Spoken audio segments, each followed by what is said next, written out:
Okay. So, originally I wanted to do a video on listening, but got said to do this other one. It's on the particular subject of modesty. So, just for back to kind of give an screw it. The reason for this is that there was a blog that went viral recently, and what it has to do with is that this woman made a personal decision to not wear leggings. Now, this was a personal decision on her behalf. It had a lot to do with, how her husband found it distracting, leggings on other women. So she decided herself never to wear leggings unless she's indoors in the comfort of her own home, whatever. And it was a personal decision. She wrote about it because it was part of her blog. I mean, it wasn't for anyone else. It was for her friends.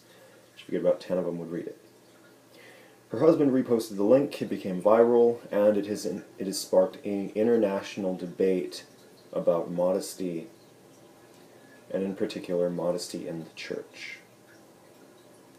So first off, the concept of modesty, the word that is used by Paul is only used twice, and it's in Paul's letters to Timothy.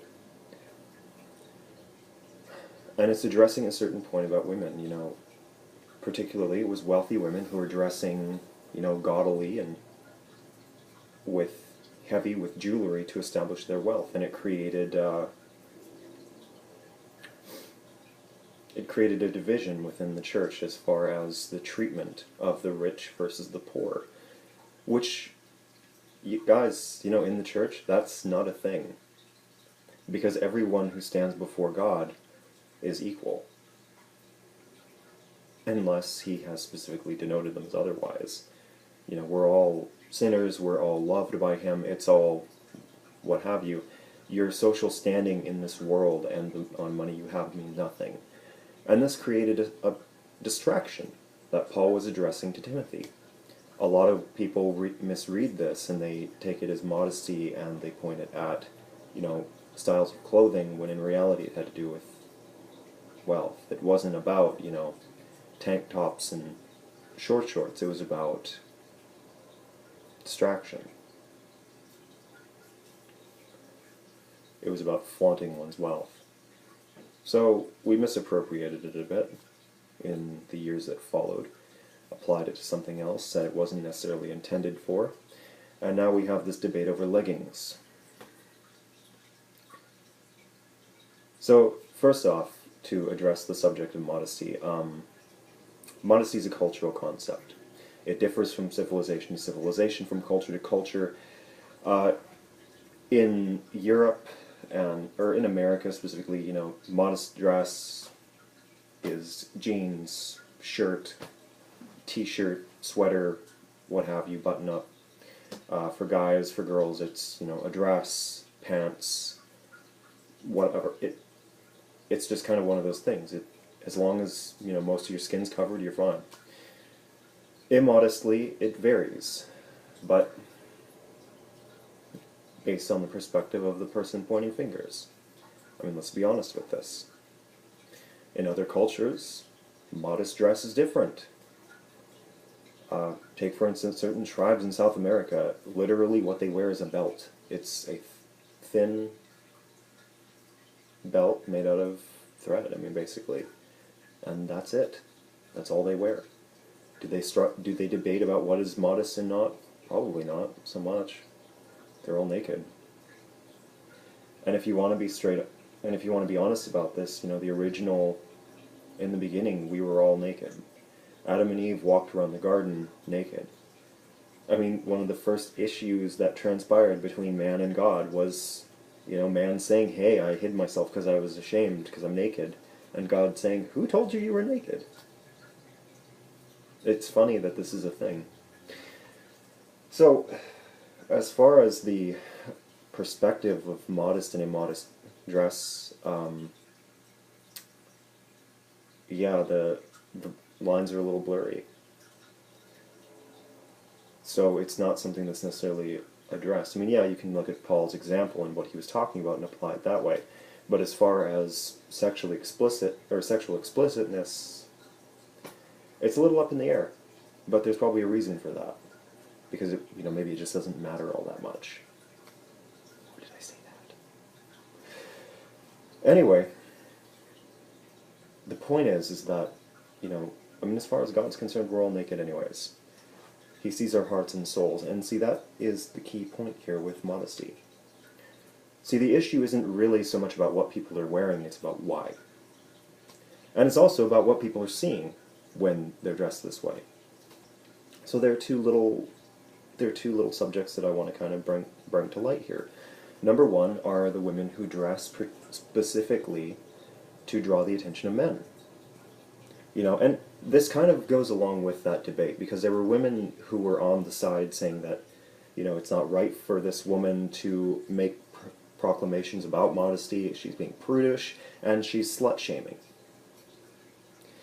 If you feel like you are well within the realms of being a shamed slut, can we be honest and state that that's probably not okay? Because, see, one of the things that women struggle with is about the attention of men. They struggle with attention. And men struggle with this as well, but it's different.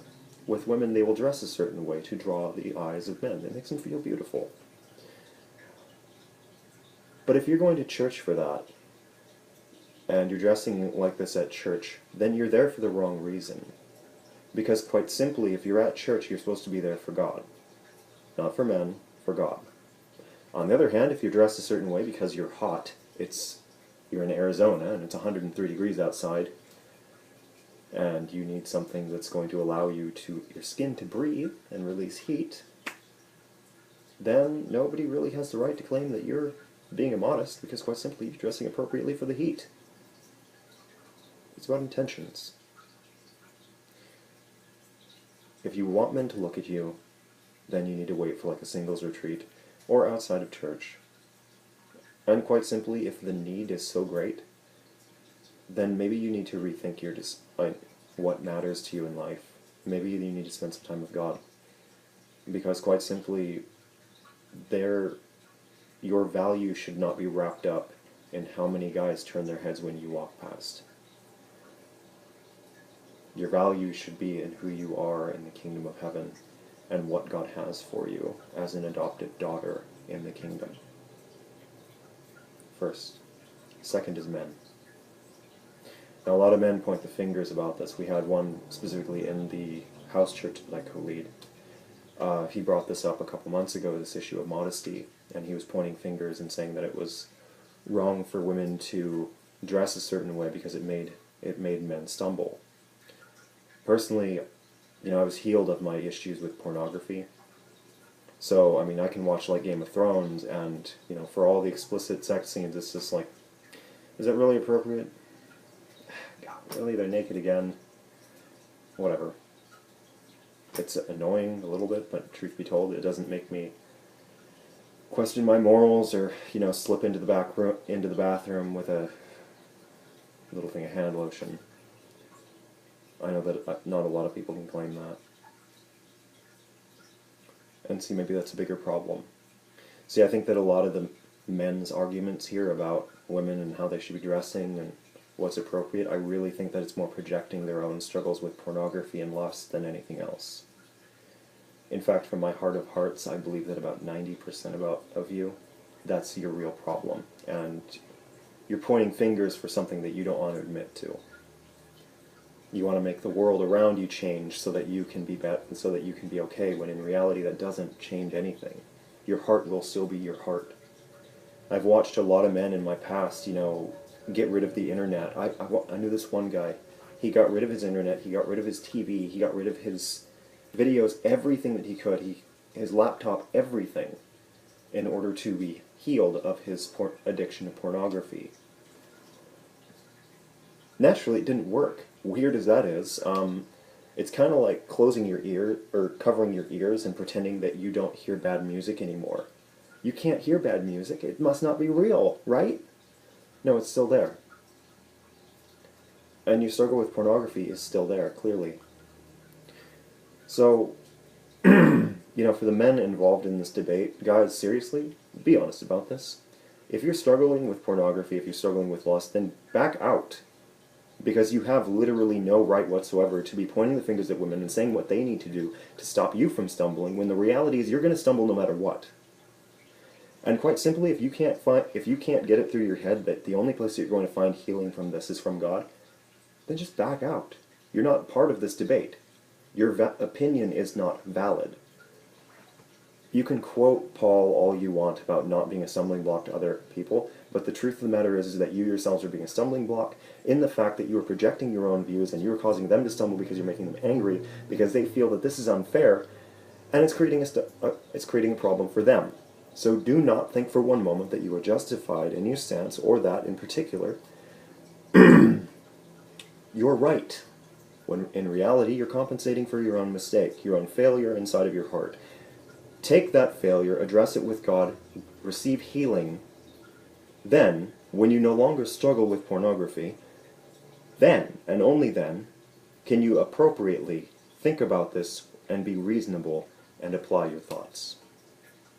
Now, with all of that said, with those two little aspects of this debate addressed, there is one final thing that I want to talk about. And it's a verse that I was given relating to this. This whole debate about clothing. Okay? The Christian church is ridiculous. I'm not going to lie, I'm not going to sugarcoat it.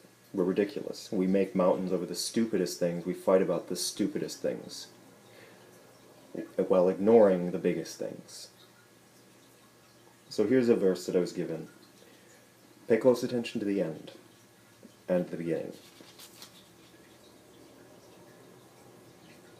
Hear the word of the Lord, you rulers of Sodom. Listen to the law of our God, you people of Gomorrah. The multitude of your sacrifices, what are they to me? Says the Lord. I have more than enough of burnt offerings, of rams and the fat of fattened animals. I have no pleasure in the blood of bulls and lambs and goats. When you come to appear before me, who has asked this of you, this trampling of my courts? Stop bringing meaningless offerings. Your incense is detestable to me. New moons, Sabbaths, and convocations, I cannot bear your evil assemblies. Your new moon festivals and your appointed feasts, my soul hates. They have become a burden to me. I am weary of bearing them. When you spread out your hands in prayer, I will hide my eyes from you. Even if you offer many prayers, I will not listen. Your hands are full of blood. Wash and make yourselves clean. Take your evil deeds out of my sight. Stop doing wrong. Learn to do right. Seek justice, encourage the oppressed, defend the cause of the fatherless, plead the case of the widow. This is Isaiah 1, 10 through 17. God was addressing Israel. See, they were doing all the things that they were supposed to do. The sacrifices, the burnt offerings, the prayers, the festivals were all in honor of God. But you know what wasn't in honor of Him? Their hearts. Because, see, none of that stuff matters. All your prayers, all your worship, none of it matters unless your heart is truly devoted to God. And what matters to Him? The stuff that He talked about at the end. The orphans, the widows, those suffering, the oppressed, those under attack by the enemy. Probably one of the biggest things. We're fighting about clothing here, okay? Clothing. We were made naked. Clothing differs around the world. It doesn't matter. It's like fighting over whether we can eat meat or not. God told Peter to what? Wake up and eat. And even then, Christ specifically stated that uncleanness doesn't come into the body, but it comes from the heart. That's in Luke 7, I believe. I'll have to double check it.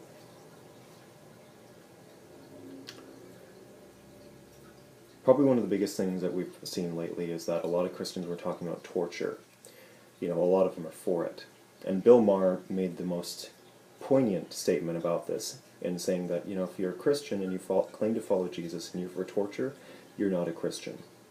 There are much, much bigger issues that we should be addressing within the church and outside of that. Instead, we're fighting about clothing. Grow up.